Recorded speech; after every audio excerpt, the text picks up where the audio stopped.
russos e as guerras civis, americana e nigeriana. Em 1976, cheguei a Gana pela primeira vez. Viria a estar em Lagos, capital da Nigéria, um par de anos depois. Era uma missão da Fiergs, Federação das Indústrias do Rio Grande do Sul, que eu havia organizado. Como resultado desta viagem, passei a me corresponder também com um certo Mr. Ogundele, e muitas cartas começaram a ir e vir.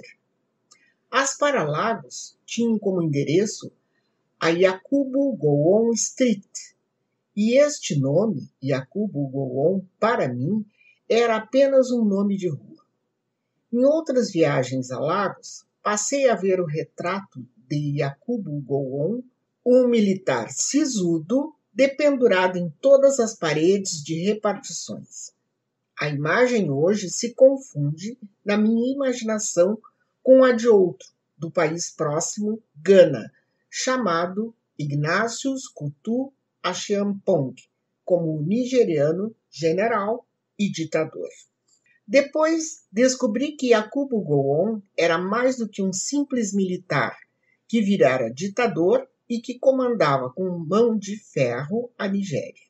Fora o comandante em chefe das forças armadas de seu país na Guerra Civil, quando a etnia dos Ibos, ocupante da região sudoeste do país, lutava para se tornar independente, querendo formar o Estado soberano Biafra.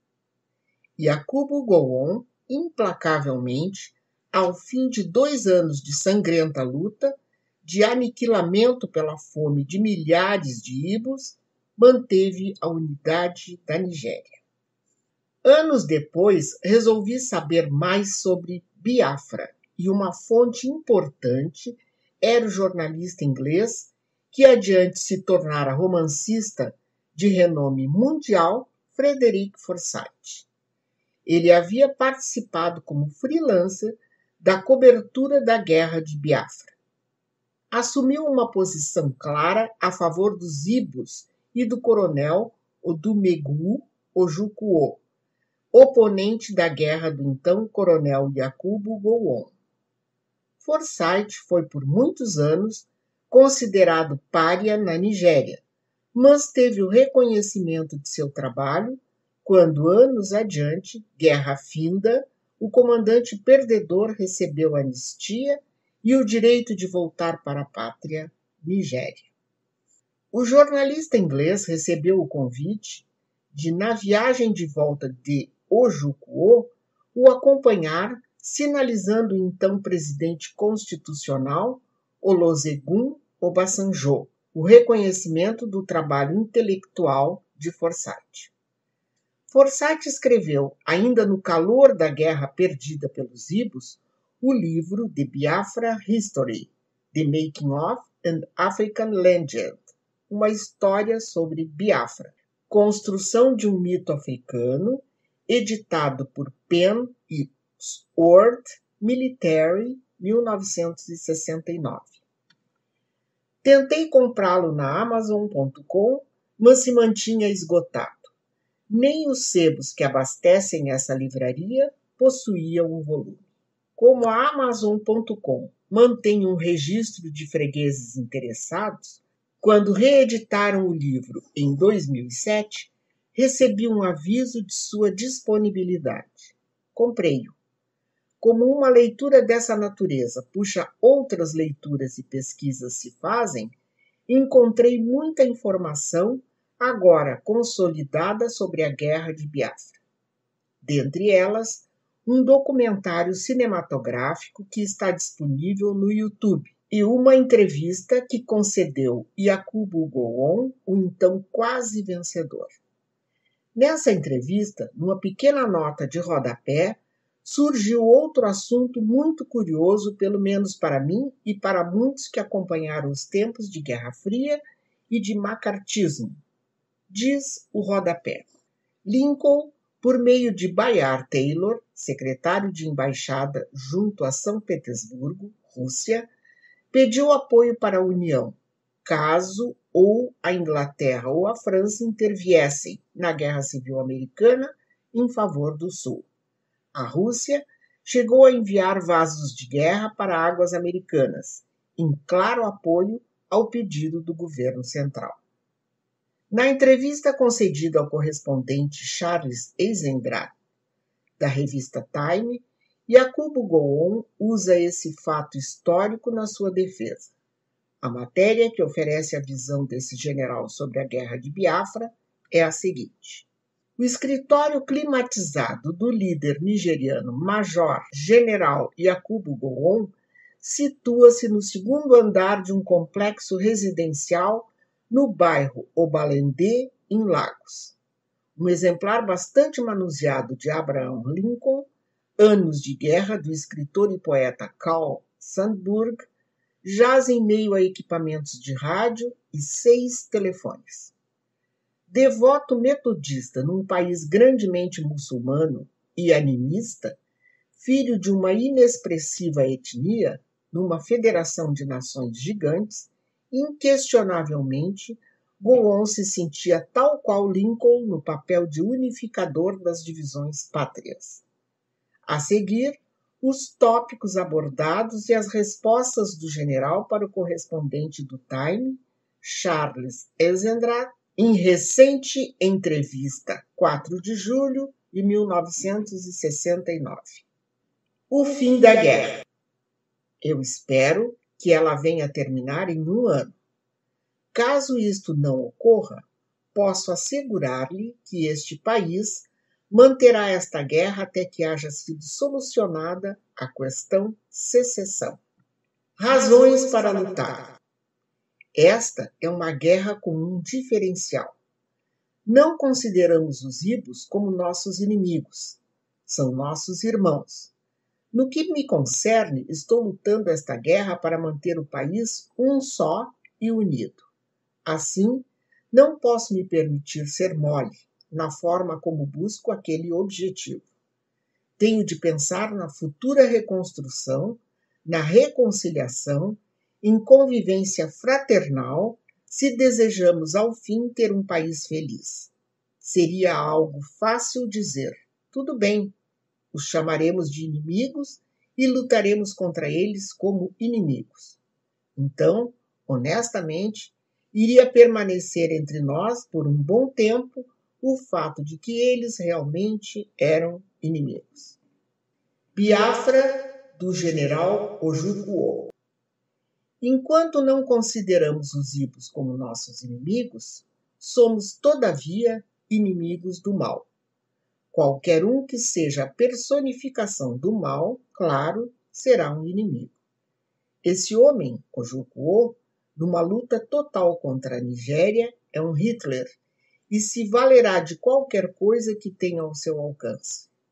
Não se importa em matar, eliminar, destruir, tudo visando conseguir seu intento. Controle dos espaços aéreos.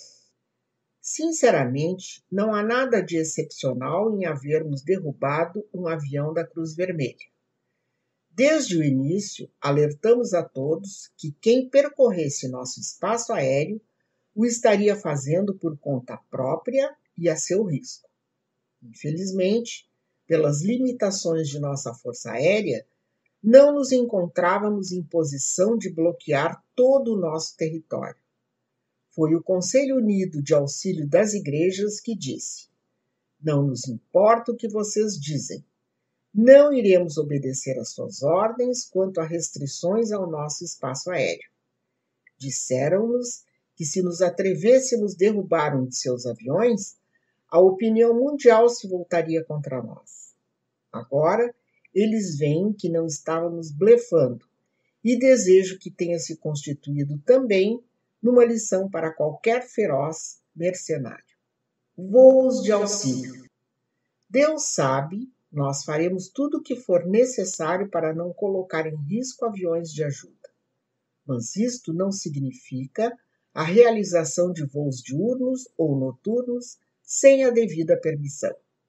A Nigéria ofereceu horários diurnos para esses voos, mas ninguém se mostrou interessado.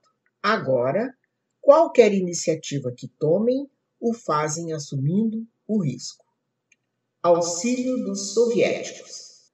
Quanto à União Soviética, posso lhe assegurar, foi apenas uma manobra para lidar com o desafio de Ojukwu. Num certo momento, Ojukwu iniciou a guerra nos céus. Mesmo Abraham Lincoln apelou à Rússia a fim de vencer sua guerra civil. O Ocidente. Nossos amigos fecharam suas portas para a Nigéria e as abrirão para Ojukwu, mesmo considerando que oferecemos pagamento em dinheiro pelo auxílio e ele não possuía sequer um sistema econômico. Onde está a moral no mundo? Nós abolimos a palavra ódio, revogamos a palavra vitória, suprimimos a palavra inimigo. O que recebemos de troco é veneno. Governo civil. Tenho dado minha palavra que entregarei o governo aos civis, mas não o farei em meio ao caos. Passarei a um governo democrático quando tiver certeza de que qualquer um possa mover-se em liberdade e que, independentemente de sua origem étnica, cor ou religião, consiga exprimir sua opinião sem ser intimidado. Da observação de Goal. O cume da colaboração humanista entre os Estados Unidos e a Rússia foi durante o governo de Abraham Lincoln, quando uma aliança de guerra entre esses dois países foi negociada sob o patrocínio do titular da Embaixada Americana, Cassius Clay, 1861, 1862 e 1863, 1869. Este, um capítulo da história norte-americana que é ignorada pela atualidade daquele país. Foi o poderio naval russo que se constituiu num contrapeso, prevenindo uma intervenção da França e da Inglaterra, favorecendo o exército do Sul e desequilibrando a guerra contra o Norte. Os Estados Unidos e a Rússia compartilhavam o conceito de transformar aquele pacto de guerra numa aliança permanente, visando levar a Rússia a ser uma nação com cerca de 100 milhões de habitantes, num progressivo desenvolvimento tecnológico, combinando-se com os já industrializados Estados Unidos, também, então, com cerca de 100 milhões de habitantes. Essa combinação era vista como um eixo imbatível na implementação de um global grande plano, um conjunto de nações soberanas comprometidas com o desenvolvimento econômico e tecnológico, o sistema americano de economia política contra o Império Britânico de livre comércio, de manter o mundo colonial em perpétuo retrocesso e miséria. O embaixador Clay considerava como sua missão forjar tal aliança entre os Estados Unidos, Rússia e México, do presidente Benito Juárez, a fim de espalhar o republicanismo por todo o mundo. O auxílio russo não se materializou sob a forma de intervenção no conflito norte-americano, no século XIX. Já em Biafra, detalhe do livro de Forsyth informa o envolvimento russo. A partir de dezembro de 1968, o constante aumento da presença soviética na Nigéria tornou-se algo de interesse crescente entre os observadores externos. Embora que os primeiros carregamentos dos aviões caça MiG e dos bombardeiros Ilyushin russos hajam aportado no norte da Nigéria em fins de agosto de 1967, outros embarques acompanhados por cerca de 200 a 300 técnicos continuaram a chegar ao longo de 15 meses, a fim de repor perdas. Foi somente após a assinatura de um tratado soviético-nigeriano, em novembro de 1968, que as portas se escancararam para a infiltração russa. O pacto já causara desassossego na diplomacia ocidental, mesmo quando era discutido pelos dois lados. Os britânicos fizeram 3 tentativas em dissuadir os nigerianos de assinar o acordo. Cada tentativa conseguiu apenas procrastinar o pacto. Porém, ele foi assinado em 21 de novembro, na presença inusitada de poderosa delegação soviética. Nas semanas seguintes, a presença russa se tornou cada vez mais notória, para desgosto não apenas dos britânicos e norte-americanos, mas também para muitos moderados nigerianos.